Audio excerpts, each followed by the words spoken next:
shteti shqiptar ka humbur një aset të jashtëzakonshëm në vitet 90, ku në vitin 91 specifikisht, shefi shtabit përgjithshëm të asaj kohe e vlerësonte pasurinë totale që kishin forcat e armatosura 230 miliard dollar.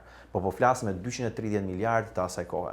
Dhe këtu duhet kuptojmë që madje unë do të thoja që kjo është relativisht konservative si shifër, mendoj që mund të ketë qenë edhe më i lartë. Duke numëruar këtu disa mira tanke, një 6.000 gryka tope, të gjitha këto të cilat kushtonin qindra mijëra dollar me paratë asaj kohe, sigurisht pasuria që ka pasur shteti shqiptar në terma të kapacitetit ushtarak ka qenë e jashtëzakonshme.